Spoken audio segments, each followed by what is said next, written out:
আজকের আলোচনার বিষয়বস্তু হচ্ছে তাকওয়া, পরহেজগারি। আমাদের তাকওয়া পরহেজগারির দরকার আছে না নাই? আমরা সকলে মুসলিম, আমরা সবাই কি মুসলিম? আর আমাদের আল্লাহ কয়জন? মুহাম্মদ সাল্লাল্লাহু আলাইহি ওয়াসাল্লাম আমাদের কি? আমাদের নবী, শেষ নবী, যার পরে আর কোন নবী আসবেন না। আর কোন নবী আসবে? আর কোন নবী আসবেন না। তিনি খাতামান নবিয়্যিন, সাইয়্যিদুল মুরসালিন, আশরাফুল আম্বিয়া, নূরে মুজাসসাম মুহাম্মদুর রাসূলুল্লাহ সাল্লাল্লাহু আলাইহি ওয়াসাল্লামের প্রতি দরুদ ও সালাম প্রেরণ করছি, বলে আমিন। আমরা আল্লাহ তাআলার কাছে শুকর আদায় করে নিলাম। আজকের এই মাহফিল আমাদের এলাকাবাসীর জন্য, আমাদের সকলের কল্যাণের জন্য। ওলামায়ে কেরাম আসবেন, ধারাবাহিকভাবে আলোচনা করতে থাকবেন, আপনারা সকলে শুনতে থাকবেন। আর এর থেকে যদি একটা কথাও আপনার ভিতরে ঢুকে যায়, আপনার জীবনের মোড় পরিবর্তন হওয়ার জন্য এই কথাটাই যথেষ্ট। কেমন কথা, ঠিক কিনা? আর আপনি যদি কথা শুনতে গিয়ে যদি অন্যমনস্ক হয়ে থাকেন, আর মাহফিলে এসে যদি আপনি রাস্তায় ঘোরাফেরা করেন, তাহলে আপনি এই নেয়ামত হাসিল করতে পারবেন না। এই নেয়ামত হাসিল করতে পারবেন না। মুসলমানদের কলিজার মধ্যে থাকবে আল্লাহর মহব্বত, আল্লাহর আযাব আর গজবের ভয়। কেমন কথা, ঠিক কিনা? এই জন্য আল্লাহ রাব্বুল আলামিন বললেন, ইয়া আইয়ুহাল্লাযীনা আমানুত্তাকুল্লাহ হাক্কা তুকাতিহি ওয়া লা তামুতুন্না ইল্লা ওয়া আনতুম মুসলিমুন। আল্লাহ রাব্বুল আলামিন বলেন, হে মুমিন সম্প্রদায় শোনো, আল্লাহকে বেশি করে ভয় করো, ভয়ের মতো করে আল্লাহকে ভয় করো। আর খবরদার ছায় মুমিন হওয়া ছাড়া কবরে আসিও না। কোন জায়গায় আসিও না? ওয়ালা তামুতুন্না ইল্লা ওয়া আনতুম মুসলিমুন। মুমিন হওয়া ছাড়া, ইমানদার হওয়া ছাড়া কবরে আসিও না। তাহলে আল্লাহকে ভয় করার জন্য বলছে, কিসেরে? আল্লাহকে ভয় করার জন্য বলছে। এখন আল্লাহকে যে ব্যক্তি ভয় করবে, সে কি নামাজ ছাড়বে না নামাজ ধরবে? আওয়াজ দেন, আওয়াজ দেন। নামাজ ছাড়বে না ধরবে? সুদ ছাড়বে না ধরবে? বেপরদা করবে না পর্দা ধরবে? ঘুষ খাবে না ঘুষ ছাড়বে? সুদ খাবে না সুদ ছাড়বে? মিথ্যা কথা বলবে না ছাড়বে? চগলখড়ি করবে না চগলখড়ি ছাড়বে? আত্মসাৎ ছাড়বে না আত্মসাৎ করবে? ছাড়বে। তাহলে যার ভিতরে আল্লাহর ভয় আছে, আল্লাহর মহব্বত আছে, আল্লাহকে ভয় করো, এই কথা বলে ক্ষান্ত হয় নাই। আল্লাহ তাআলা বলছেন, আমাকে যে ভয় করবা, এমন ভাবে ভয় করবা যাতে করে তুমি আরেকজনের আইল ঠেলা তোমার ভিতরে না কাজ করে। আমাদের দেশে তাকওয়া মানে হয় যে একটা টুপি দিব, মুখে কয়টা দাড়ি রাখবো, একটা পাঞ্জাবি গায়ে দেব। এই কাজগুলো যখন করি, তখন আমাকে দূরে থেকে মানুষ দেখলে বলবে, না লোকটা ভালো হয়ে গেছে। কেমন? আমাদের থিম এই জাতের কিনা? কথা বলেন, এই জাতের কিনা? এখন দাড়ি রাখতে হবে মুসলমান হিসাবে, আপনাকে লম্বা জুব্বা গায়ে দিতে হবে মুসলমান হিসাবে। এটা তাকওয়ার পোশাক, সুন্নতি লেবাস করতে হবে। টুপি আপনাকে মাথায় দিতে হবে, কিন্তু টুপি দেওয়ার আগে, লম্বা জুব্বা পরার আগে, মুখে দাড়ি রাখার আগে, এই উপরের সুরতের উপরের বেশভূষাটা, তাকওয়ার পোশাক লাগানোর আগে আপনাকে আগে ভিতরের অংশটা তাকওয়া দিয়ে ভর্তি করতে হবে কিনা? হবে কিনা? এখন আপনি মাথায় টুপি দিলেন, আপনি বসছেন দোকানে ব্যবসা করার জন্য, আপনি ওজনে কম দেন, তাইলে আপনার তাকওয়া কি ভিতরে ঢুকছে? কথা বলেন, ঢুকছে? আপনি মিথ্যা কথা বলেন, আপনি মিথ্যা সাক্ষী দেন, আপনার কি ভিতরে তাকওয়া ঢুকছে? কথা বলেন, ঢুকছে? এরপরে আপনি বেপরদা চলেন, আপনার ভিতরে কি তাকওয়া ঢুকছে? ঢুকি নাই। এরপরে আসেন, আপনি সুদ খাচ্ছেন, আপনার মুখে দাঁড়িয়ে আছে, পরনে পাঞ্জাবি আছে, আপনি ইল্লা মাশাআল্লাহ মসজিদেও আগের কাতারে যায় নামাজ পড়েন। কথা বলেন আছে না নাই? দাড়ি পাকা লোক সুদ খাওয়ার আছে না নাই? তাহলে আপনি আগের কাতারে যায় নামাজ পড়লেন, শুধু খাইলেন। এখান দিয়ে আল্লাহ বলছেন ওয়ালা তামুতুন্না ইল্লা ওয়া আনতুম মুসলিমুন।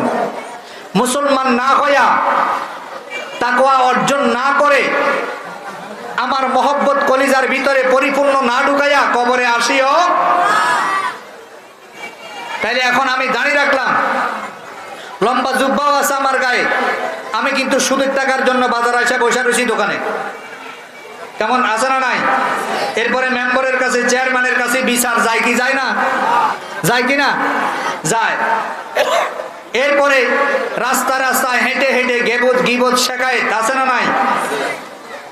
মসজিদ থেকে কেবল নামাজ পড়ে আসলাম, চায়ের দোকানে বসার সঙ্গে সঙ্গে শুরু হয়ে গেল অমুকের বাড়ির 3 ফোলা, অমুকের ফোলার বাড়ির 6 ফোলা, এইটা এই করছে, এইটা হে করছে, অমুকের বাড়ির মাইয়া এরকম, অমুকের বাড়ির ফোলা এরকম, অমুকে এটা করছে, অমুকে এটা করছে।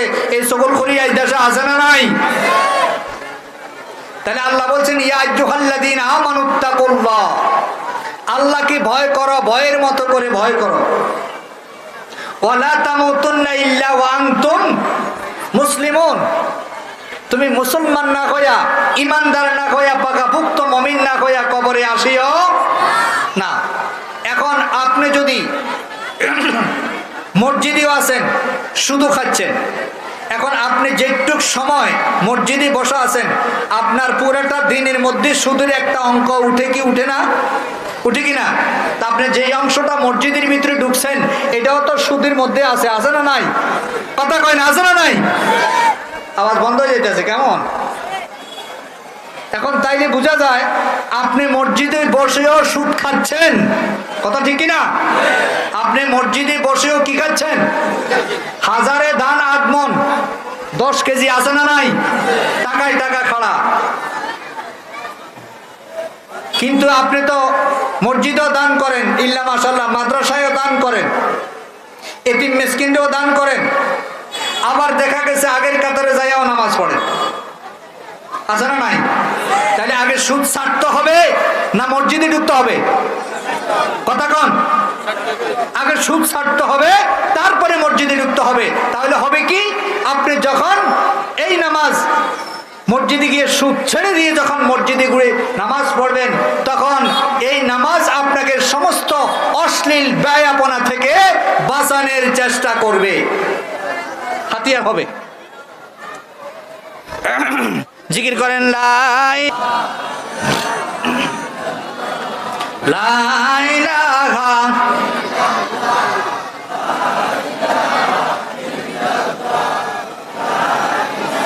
লা ইলাহা ইল্লাল্লাহু মুহাম্মাদুর রাসূলুল্লাহ। এরপরে আল্লাহ রাব্বুল আলামিন বললেন ইয়া আইয়ুহাল্লাযীনা আমানুত্তাকুল্লাহা ওয়া কুলু কাওলান সাদীদা।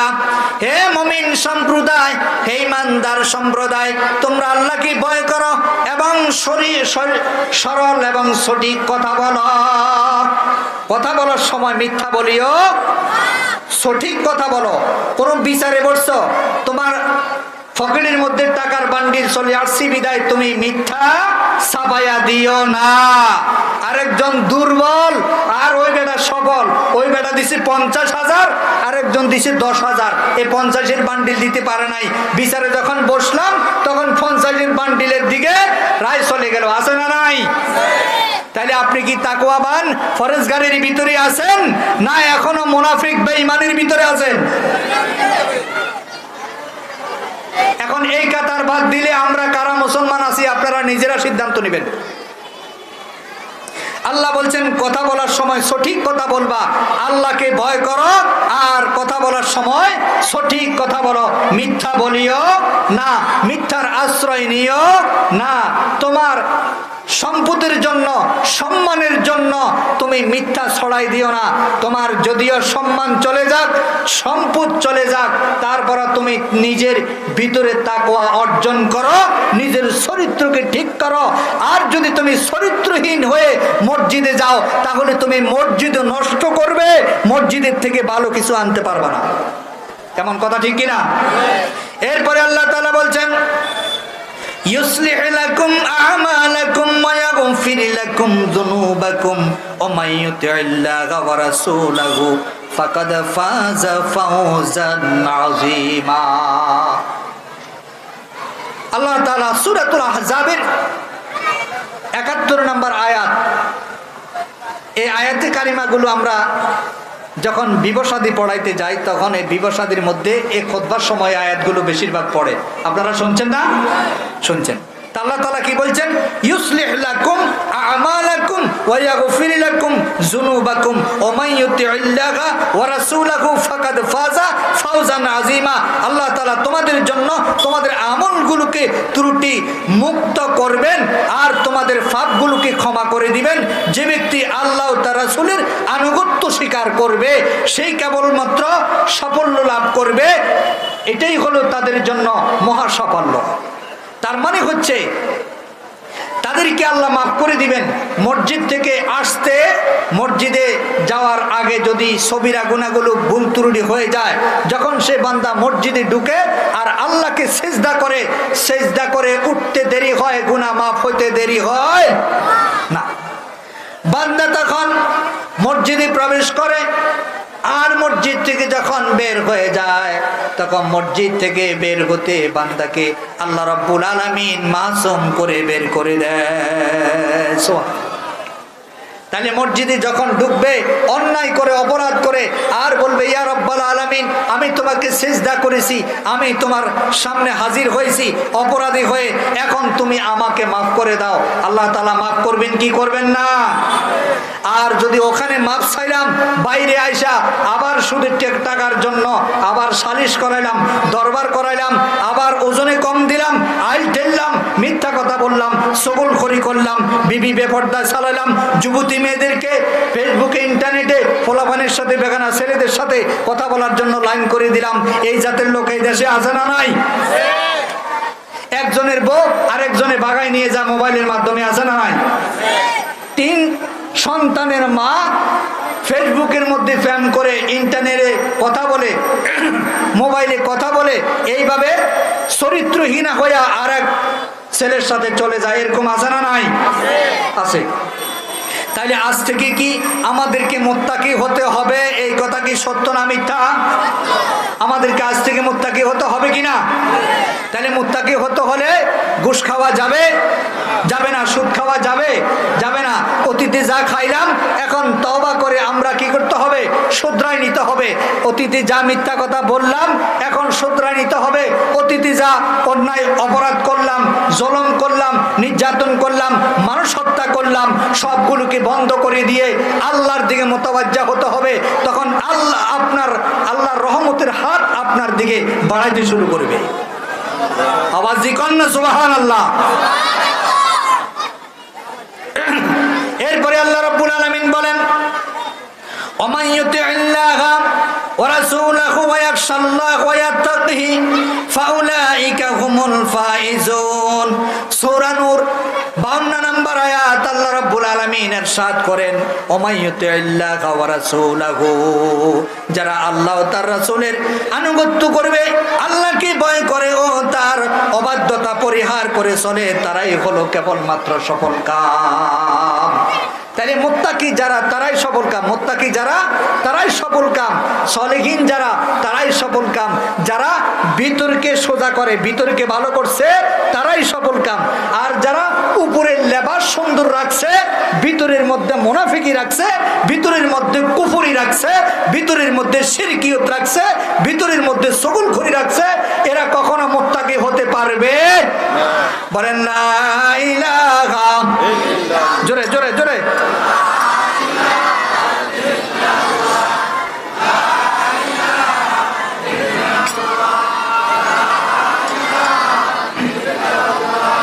লা ইলাহা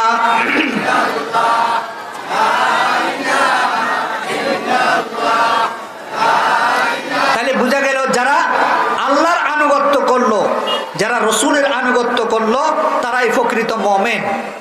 কেমন? আর মুমিনদেরকে ডাক দিয়ে বলছেন তোমরা আল্লাহকে ভয় করো। কাকে ভয় করো?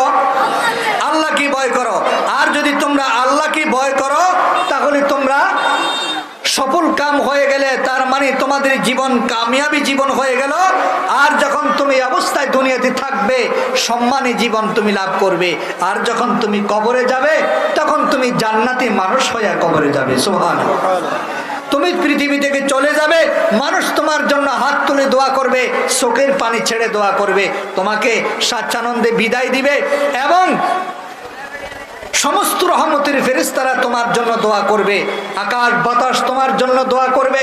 আর যদি তুমি কি করো, অন্যায় করে যাও, অপরাধ করে যাও, আর যদি তুমি নামাজ না পড়ো, রোজা না রাখো, হজ না করো, জাকাত না দাও, ফর্দা না করো, চুগলখড়ি করো, হত্যা করো, ধর্ষণ করো, গুম করো, খুন করো, মিথ্যা সাক্ষী দাও, মিথ্যা ফাঁসির কাস্টে ঝুলাও, তাহলে তুমি দুনিয়াতে থাকলেও শুয়ার কুকুরের মতো হয়ে থাকতে হবে। আর কবরে গেলেও তুমি শুয়ার আর কুকুর জানোয়ার হয়ে যেতে হবে। কোন নাউজুবিল্লাহ। আল্লাহ রাব্বুল আলামিন সূরাতুল বাকারার শুরুর দিকে আল্লাহ তাআলা বলেন, আমি তোমাদেরকে আমাকে ভয় করার জন্য বলেছি, ভয় করার নীতি অবলম্বন করার জন্য বলেছি, আর আমার আনুগত্য করার আর আমার রাসূলের আনুগত্য করার জন্য বলেছি। এই কাজগুলো তোমরা করবে। আমি আল্লাহর কালাম মোতাবেক আমি যা সংবিধান দিয়ে দিলাম তোমাদেরকে, সেই সংবিধান অনুপাতে তোমরা আমল করবে। আর তুমি ওই রাস্তা ধরে যদি চলতে পারো তাহলে তুমি কামিয়াব হয়ে যাবে। কারণ হলো আমি এই কিতাব তো সলিহিনদের জন্য, মুত্তাকিদের জন্য, ফরজগারদের জন্য অবতীর্ণ করেছিলাম, যে কিতাবের মধ্যে সন্দেহ নাই, সন্দেহর লেশ মাত্র নাই। এই কিতাবের মধ্যে কোনো সন্দেহ আছে? আল্লাহ তাআলা বলেন, যালিকাল কিতাবু লা রাইবা ফি হুদাল লিল মুত্তাকিন।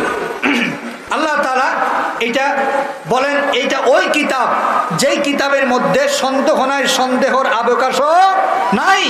আর মুত্তাকিদের জন্য, সলিহিনদের জন্য এই কিতাব হলো পথ প্রদর্শক। তাহলে আপনি যখন আল্লাহকে ভয় করবেন, আপনি যখন সমস্ত অন্যায় অপরাধ ছেড়ে দিবেন, জমিনের আইলঠালা ছেড়ে দিবেন, তখন আপনি সলিহিন হয়ে যাবেন। আর আপনাকে আল্লাহ সঠিক রাস্তা দেখানোর জন্য, বাতানোর জন্য আল্লাহ তাআলার রহমত অপেক্ষা করছে।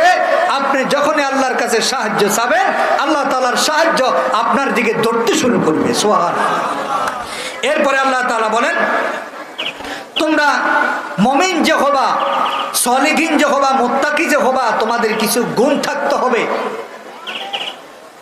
যেই গুণগুলো বলা হয়েছে এগুলো ছাড়াও আরো কিছু গুণ আল্লাহ তাআলা এখানে বলছেন, আল্লাযীনা ইউমিনুনা বিল গায়বি ওয়া ইউকিমুনাস সালাতা ওয়া মিম্মা রাযাকনাহুম ইউনফিকুন। মাইকের আওয়াজটা একবার বাড়া একবার কমায়, জন্য গলা বসে টানতেছে। মাইকের যিনি আছেন দায়িত্বশীল, আপনার সাউন্ড ঠিক করেন। আল্লাযীনা ইউমিনুনা বিল গায়বি ওয়া ইউকিমুনাস সালাহ। যারা গায়বের প্রতি বিশ্বাস করে তারাই মুমিন। যারা গায়বের উপরে কি করে? গায়বকে, আল্লাহকে দেখা যায়? আল্লাহকে দেখা যায়? আল্লাহকে দেখা যায় না। তাইলে আমরা আল্লাহকে না দেখে বিশ্বাস করলাম, এর নাম ঈমান। এর নাম কি? বলেন বলেন, এর নাম কি? আল্লাযীনা ইউমিনুনা বিল গায়ব। মুমিনদের এক নম্বরে বৈশিষ্ট্য হলো মুমিনেরা গায়বের উপরে বিশ্বাস করবে। ওয়া ইউকিমুনাস সালাহ, এবং মুমিনেরা আল্লাহর উপরে বিশ্বাস স্থাপন করার পরে তারা সালাত কায়েম করবে। কি কায়েম করবে? সালাত কায়েম করবে। এরপরে অমিম্মা রাযাকনাহুম ইউনফিকুন। আল্লাহ তাআলা যেই রিজিক তাদেরকে দান করেছেন, এই রিজিক থেকে আল্লাহর জন্য খরচ করবে। এই রিজিক থেকে আল্লাহর জন্য কি করবে? খরচ করবে। এখন আমরা তো জান দিতে প্রস্তুত, কিন্তু মগর মাল দিতে প্রস্তুত না। আছে না নাই? আল্লাহ আমাদেরকে রিজিক খাওয়ান, আমাদের রিজিক কে দেন? আল্লাহ দেন। আর আল্লাহ আমাদের থেকে চাইলে আবার রিজিক কেড়েও নিয়ে যান, সেটাও কে করেন? মহামারী কে দেন? আল্লাহ দেন। আবার মহামারী থেকে উদ্ধার কে করেন? করোনা ভাইরাস কয়দিন আগে ছিল কি ছিল না? এখন কে নিয়ে গেছে? আবার আরেকটা আযাব এরকম দিতে পারে কি পারে না? আমরা যদি আল্লাহর নাশকরি করি, আমাদের ধন সম্পদ আমরা যদি সঠিকভাবে কাজে না লাগাই, মসজিদ মাদ্রাসা, এতিম মিসকিন অসহায় ধনী দরিদ্র সকলে যদি আমরা আল্লাহকে ভালোভাবে মহব্বত না করি, অন্তর থেকে মহব্বত না করি, পরিপূর্ণ আস্থা এবং বিশ্বাস না রাখি, আমাদের সম্পদগুলো যদি আমরা নিজেরাও খাই, আল্লাহর রাস্তায়ও দান করি, অবশ্যই আল্লাহ রিজিকের দরজা খুলে দিবে। দিবে কিনা? আর যদি আমরা খরচ না করি, রিজিকের দরজা যদ্দূর আসছে ওখান থেকে বন্ধ হয়ে যাবে। তাহলে কি আমরা বন্ধ হওয়া চাই না খোলা চাই? বলেন বলেন, আমরা কি বন্ধ হওয়া চাই না খোলা চাই? আল্লাহ বলছেন অমিম্মা রাযাকনাহুম ইউনফিকুন, মুমিনেরা তো নামাজ পড়বে, আল্লাহর উপরে ঈমান আনবে, নামাজ পড়বে এবং আমার দেওয়া রিজিক, আল্লাহ বলছেন আমার দেওয়া যে রিজিক আছে, যে সম্পদ আছে, এই সম্পদ থেকে আমার রাস্তায় খরচ করবে। তাহলে আপনারা খরচ করতে রাজি আছেন তো ইনশাআল্লাহ? কি বলেন, রাজি আছেন কিনা? হ্যাঁ। এরপরে আল্লাহ তাআলা বলছেন ওয়াল্লাযীনা ইউমিনুনা বিমা উনজিলা ইলাইকা ওয়া মা উনজিলা মিন ক্বাবলিক ওয়া বিল আখিরাতি হুম ইউকিনুন। আল্লাহ তাআলা বলছেন আর তোমার প্রতি যা নাজিল করা হয়েছে, অর্থাৎ আমাদের উপরে যা নাজিল করা হয়েছে এগুলোর উপরে, অর্থাৎ আমাদের উপরে, আমাদের জন্য নাজিল হয়েছে কি? এই কোরআনুল কারীম। কি নাজিল হয়েছে? এই কোরআনুল কারীম নাজিল হয়েছে এই কিতাবের উপরে, এবং আমাদের পূর্বে যে সমস্ত নবীরা আসছেন তাদের উপরে যা নাজিল হয়েছে সব কিছুর উপরে আমরা ঈমান আনলাম। সব কিছুর উপরে আমরা কি করলাম? ঈমান আনলাম। এরপরে সবকিছুর উপরে বিশ্বাস স্থাপন করলাম, ঈমান আনলাম। এরপরে পরকালের প্রতি যা নিশ্চয়ই বিশ্বাসী, যে আল্লাহ সুবহানাহু ওয়া তাআলা বলেন পরকালকেও যারা বিশ্বাস করবে তারাও মুমিন। তাইলে যারা মুমিন হবে তারা এক নম্বরে আল্লাহর উপরে বিশ্বাস স্থাপন করবে, নামাজ প্রতিষ্ঠা করবে, আল্লাহর জন্য খরচ করবে। এরপরে পূর্বের কিতাবগুলোর উপরে, আমাদের বর্তমান আমাদের যে আল্লাহ তাআলা আমাদের উপরে যে কোরআন নাজিল করছেন, যে কিতাব আমাদের কাছে আছে তার উপরে বিশ্বাস তারা স্থাপন করতে হবে। এর উপরে, এগুলোর উপরে আমাদের আখিরাতের উপরে ঈমান আনার নামে হলো প্রকৃত ঈমানদারের কাজ এবং সালিহিন মুত্তাকির কাজ। কথা ঠিক কিনা? এরপরে আল্লাহ তাআলা বলছেন উলাইকা আলা হুদাম মির রাব্বিহিম ওয়া উলাইকা হুমুল মুফলিহুন, তারাই তাদের প্রতিকা পালকের হেদায়েতের উপর প্রতিষ্ঠিত আছে। হ্যাঁ, আর তারাই সফলতা লাভ করেছে। যারা আল্লাহর উপরে ঈমান এনেছে, আল্লাহর জন্য খরচ করেছে, সমস্ত শয়তানি বাদ দিয়েছে, বদমাশি বন্ধ করে দিয়েছে, মিথ্যা সাক্ষী বন্ধ করে দিয়েছে, গীবত বন্ধ করে দিয়েছে, চুগলখড়ি বন্ধ করে দিয়েছে, সুদ বন্ধ করে দিয়েছে, ঘুষ বন্ধ করে দিয়েছে, সব কিছুকে বন্ধ করে দিয়ে একমাত্র সমস্ত কাজ নামাজ, কুল ইন্না সলাতি ওয়া নুসুকি ওয়া মাহইয়ায়া ওয়া মামাতি লিল্লাহি রাব্বিল আলামিন, আমার নামাজ, আমার রোজা, আমার হজ, আমার যাকাত, আমার হায়াত, যা কিছু আছে আল্লাহর জন্যই আমি করেছি। এই কথা যে মুমিন করবে এবং বলবে সেই প্রকৃত মুমিন হতে পারবে। তাহলে আমরা সেরকম মুমিন হতে চাই কিনা? কি বলেন? সেরকম মুমিন হতে চাই আমরা। এরপরে আল্লাহ রাব্বুল আলামিন বললেন ওয়া আম্মা মান খাফা মাকামা রাব্বিহি ওয়া নাহান নাফসা আনিল হাওয়া ফা ইন্নাল জান্নাতা হিয়াল মাওয়া। আল্লাহ তাআলা বলেন আর যে লোক তার প্রতিপালকের সামনে দাঁড়ানোকে ভয় করেছিল এবং নিজেকে কামনা বাসনা অর্থাৎ দুনিয়ার সমস্ত প্রবৃত্তি থেকে বাঁচিয়েছিল, দুনিয়ার সমস্ত লোভ লালসা থেকে বাঁচানোর চেষ্টা করেছিল, বাঁচাই রেখেছিল, কেবলমাত্র সেই ব্যক্তি আল্লাহর জান্নাতে প্রবেশ করবে। সুবহানাল্লাহ। লোভ লালসা করে আমার 10 লক্ষ টাকা আছে, আরো 10 লক্ষ টাকা অর্জন করতে হলে হারামভাবে উপার্জন করতে হবে তা নয়, বরঞ্চ হালালভাবে যদি আমি উপার্জন করতে পারি সেটা ভিন্ন কথা, কিন্তু হারামভাবে উপার্জনে যাব না। এরপরে আল্লাহ তাআলা বলেন ইয়া আইয়ুহাল্লাযীনা আমানুত্তাকুল্লাহ হাক্কা তুকাতিহি ওয়া লা তামুতুন্না ইল্লা ওয়া আনতুম মুসলিমুন। ওই সেই কথা, খবরদার মুমিন হওয়া ছাড়া কবরে আসিও না। যদি মুমিন হয়ে কবরে আসতে পারো তোমার কবর হবে জান্নাতের বাগান, আর যদি তুমি কমিন হইয়া কবরে আসো, তোমার কবর হবে জাহান্নামের টুকরা। নাউজুবিল্লাহ।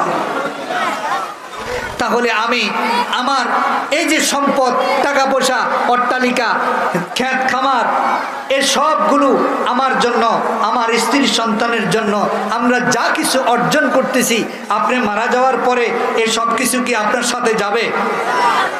আপনি চলে যাবেন দুনিয়ার থেকে, সব কিছু আপনাকে রেখে যেতে হবে। তাহলে রেখে যদি আমি যাইতে হয়, তাহলে আমি এর থেকে আল্লাহর রাস্তায় খরচ করা দরকার আছে না নাই? আছে। আর কি করতে হবে? যে এই আল্লাহর দেওয়া রিজিক যে আমি খাইলাম, আল্লাহর দেওয়া রিজিক খায়া আমি কি করলাম? আল্লাহর আনুগত্য স্বীকার করলাম, আল্লাহর গোলামি করলাম। আল্লাহ এবং তার রাসূলের আনুগত্য স্বীকার যতক্ষণ পর্যন্ত না করব, ততক্ষণ পর্যন্ত মুমিন হওয়া যাবে না। আর আজকে এই আনুগত্য স্বীকার না করার কারণে আজকে আমরা নামাজকে একরকম ইবাদত মনে করছি, আবার কি করতেছি যে বাহিরে যায়া, আমাদের বাহিরে যায়া মিথ্যা কথা বলা, সেটাকে আরেকটা মনে করতেছি। মসজিদের ইবাদত একরকম, আবার বাহিরের কাজ কারবার আরেক রকম মনে করতেছি কিনা? বাহিরের কাজ কারবার আরেক রকম মনে করতেছি। তাহলে এইভাবে যদি আমি ইবাদত বন্দিগি, নামাজ, কালাম, তেলাওয়াত, জিকির, আজকার, এটা হবে আল্লাহর জন্য, আর চুরি, চাচামি, ক্ষেত খামার, কাজকর্ম, অফিস আদালত, এটি হবে আবার আমার দুনিয়ার উপার্জনের জন্য। এরকম যদি হয়, তাহলে কি জিন্দিগি আমার মুমিনী জিন্দিগি হলো? হলো না। আল্লাহ রাব্বুল আলামিন আমাদেরকে যতটুকুন কথা শোনালেন, যতটুকুন কথা বলালেন, আমাদের সকলকে এই সহি রাস্তার উপরে তাকওয়া অর্জন করার সেই যোগ্যতা, সেই তৌফিক আল্লাহ সুবহানাহু ওয়া তাআলা দান করুক বলি আমিন। ওয়া আখির দাওয়ানা আনিল হামদুলিল্লাহি রাব্বিল আলামিন। আসসালামু আলাইকুম ওয়া রাহমাতুল্লাহ।